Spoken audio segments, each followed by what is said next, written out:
नमस्कार।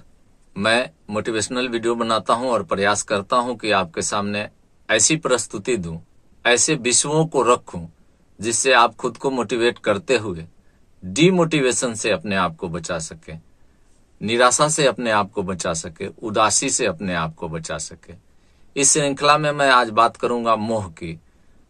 मोह क्या है, इसका उत्तर जानने से पहले यह जानना जरूरी है कि मोह का कौन सा रंग है, कौन सा रूप है। क्या कोई ठोस पदार्थ है, क्या कोई तरल पदार्थ है, उसका रंग और रूप क्या है? इसका उत्तर एक ही होगा, कुछ भी नहीं। मोह न ठोस पदार्थ है, न तरल पदार्थ है, न कोई वस्तु है, न कोई रंग है, न कोई रूप है। तो फिर मोह है क्या? किसे कहते हैं मोह? किसे कहते हैं मोह का अगर आप उत्तर लें तो इसे दो प्रकार से मैं देना चाहूंगा। पहला आध्यात्म के दृष्टिकोण से और दूसरा भौतिक दृष्टिकोण से। आज जो युग है भौतिकवादी, उसके दृष्टिकोण से। पहले अध्यात्म के दृष्टिकोण से अगर हम देखें तो मोह अज्ञानता के कारण उत्पन्न होता है। जिसके पास ज्ञान है उसके पास मोह नहीं है। मोह अज्ञानता के कारण ही उत्पन्न होता है अध्यात्म के दृष्टिकोण से। और भौतिक दृष्टिकोण से अगर हम देखें तो मोह भय के कारण से उत्पन्न होता है। मोह उसी वस्तु का होता है जो हमारे पास है, जो हमारे लिए प्रिय है। पहला पुत्र मोह, तो पुत्र हमारा है, उसी के ऊपर मोह होगा। धन का मोह, जो हमारा है उसी का हमें मोह होगा। अगर किसी दूसरे के धन का, किसी दूसरे के पुत्र का मोह अगर हमें होता है तो इसे लोभ कह सकते हैं, मोह नहीं कह सकते हैं।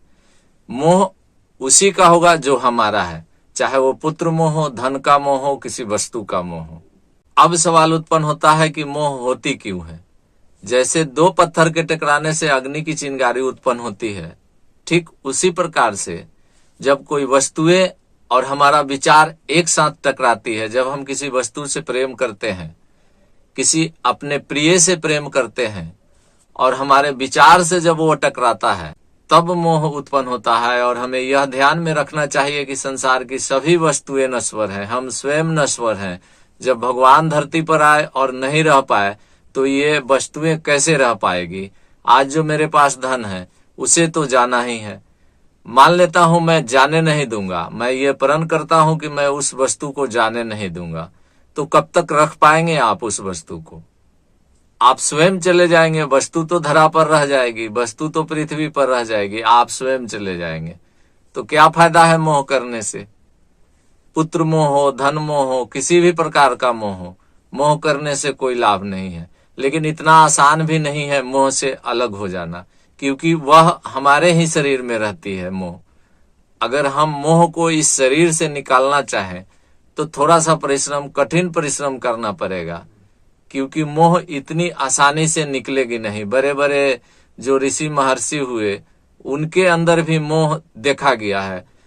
आप आध्यात्मिक पुस्तकों में देखें, ग्रंथों में देखें तो ऋषि महर्षियों के अंदर भी मोह देखा गया है और वह अपने तपोबल से मोह पर विजय प्राप्त किए हैं। मोह से बचने के केवल दो ही उपाय है। पहला, अध्यात्म के दृष्टिकोण से देखें तो भगवान की शरण में चले जाएं। भगवान की शरण में चले जाएं से मेरा मतलब यही है कि आप नश्वर वस्तुएं जान करके, सभी वस्तुएं प्रकृति का है यह जान करके, यह सोच करके, यह मान करके चले तो आपके अंदर मोह उत्पन्न नहीं होगी। क्योंकि आपको यह जरूर पता है कि एक दिन सभी को यहां से चला जाना है।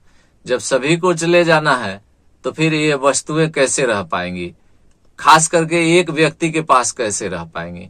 और भौतिक दृष्टिकोण से देखें तो कोई तो है हमारा नहीं, न पुत्र है, न धन है, न धरा है, तो फिर मोह किस बात की? इसलिए आप स्वयं में यह संतोष करके रहें कि इस संसार में कोई किसी का नहीं है, कोई संपत्ति किसी का नहीं है, सभी वस्तुएं नश्वर हैं। तो आपको यह जान करके खुशी होगी कि हाँ, हमारे पास जितना है वह भगवान ने दिया है और मैं भगवान को ही अर्पित करता हूं। यह कहते हुए मैं अगले वीडियो तक आपसे विदा लेता हूं। जय श्री राम।